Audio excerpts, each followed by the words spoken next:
So this video is in part due to a commenter on one of my Birdman videos, who said he was embarrassed that he used to be a fan of Birdman. Now I could have been a dick and said, yeah, that's cringe. Instead I said, look, you can only go off the information you have at the moment, and only over time do people show you who they really are. Not to mention, who of us can say we haven't been a fan of someone who turned out to be a world-class turd? Which sparked the idea for this video, where I share my top 3 disappointments, starting out with the least embarrassing to the most, starting with number 3, Chris Stuckman.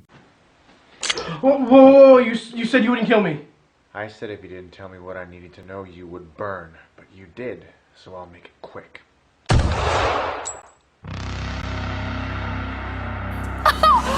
no! Getting closer! Now on one hand it's embarrassing, due to the fact that he's a charisma vacuum, especially now, as opposed to back in the day, where he had a little more charm and passion. But more than anything, he was a classic case of, what have I told you since the first day you stepped into my office? There are 3 ways to make a living in this business. Be first, be smarter, or cheat. No, I don't cheat. And although I like to think we have some pretty smart people in this building, it sure is a hell of a lot easier to just be first. And this explains most of his success. If he started today, I don't think he would get to 100k subs in a decade. And while he can be given a bit of credit for riding the wave as long as he did, without major incidents, the fact that he pulled one of the great blunders of all time, saying as a professional critic, he's gonna distance himself from film criticism, this still boggles my mind years later. People actually defended one of the most retarded moves of all time. The fact that he still has a following baffles me. Criticism is intrinsic to being a critic. That would be like a professional chef saying he's no longer gonna cook. A firefighter is no longer gonna fight fires. And then somehow it got worse. There was the Madam Web video, where he made a video just to say he wasn't gonna review the movie. And his reasoning was the studio fucked the director, despite not giving an iota of proof. Then there was him promoting gambling apps and predatory loan apps. And yet he still has fans somehow. Which those people should feel embarrassed. When after the train has derailed several times, you're still on the train. Next it's hard to choose who's worse. So I guess since he hasn't been arrested, I guess I'll have to go with YMS. Super Size Me 2. Came out in 2017 and nobody watched it. 345 votes on IMDb. Oh no. Yes, I'm sad to say this is the case. Although compared to Chris, he actually has talent. He can make a solid review, and at his best, his long-form content is pretty damn good, especially his Old Boy and Lion King videos. But then his worst instincts are he can be a real snobby, pedantic little bitch, which goes along with him being a deranged leftist, where he will recommend pretentious art house dog shit. I also saw Emilia Perez, which is the newest film from director Jacques Audiard, who I very much enjoy. This is a very crazy story involving murder and Mexican drug cartels and sex reassignment surgery, and it is also a musical. I was honestly pleasantly surprised to see this director adapt so flawlessly to the genre. Not only were there tons of great songs in this film, like actually really catchy songs, like actual bangers. Men to woman, or woman to men. Man to woman. From penis to vagina. Give me cancer now, guys!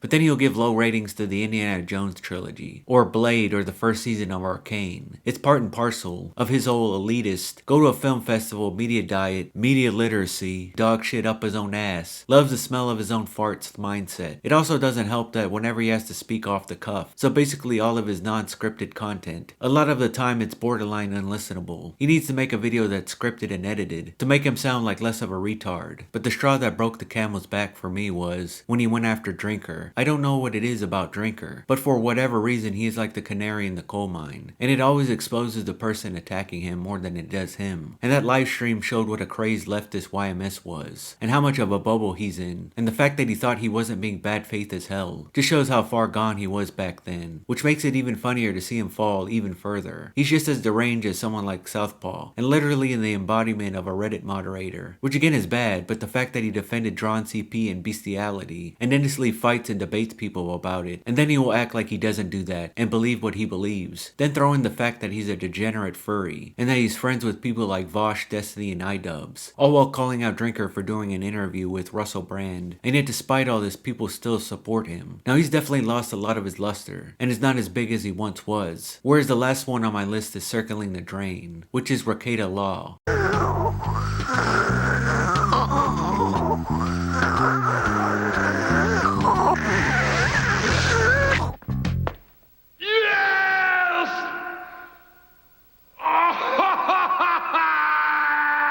like it. Where do I even start? The dude had it all, or at least it looked that way. He had a wife and kids, and built one of the most successful law shows on YouTube. And if he would have just kept the course, at worst he would have kept being one of the most successful YouTube law shows, and at best a show on some network or streaming platform. Instead he... Knock, knock. Who's there? You blew it. You blew it who? You blew it bad. You know what the last page in the book is? A mirror, so you can see exactly who blew it. Being you. I mean, I could recap it all, but the extremely short version is he became a crippling alcoholic and cokehead, which affected his decision making and ability to remain coherent, which is kinda important when you talk for a living, and led to him basically having an open marriage, which eventually led to him being arrested, and now his life is in complete shambles. And he's as good of an example of a lolcow there is. It's sad, because the dude actually had some talent, but once he started abusing drugs, it was game over. And yes, you could probably see some of the signs in the early days for sure, but it's not like I watched all of his content, so it only became readily apparent when he started getting blasted on stream. Then his true ego started to show, and the fact that he tried to lie and gaslight people by saying, Alright, move on! Nothing to see here! Please disperse! Nothing to see here! and going from a supposed Christian to a degenerate, emasculated scumbag, and the fact that he kept lying over and over about everything and never taking accountability, and just overall turning into an insufferable cunt. So while he's definitely the worst in terms of this list, it felt like his downfall was such a steep decline. I hopped off the bandwagon pretty early, so I don't feel as embarrassed being a fan of him as opposed to someone like YMS, even though Rackets is probably worse. I guess because the mask was always half off YMS. But in any case, I'm sure I have more, but those are my top 3 examples. But what are yours? Tell me in the comments.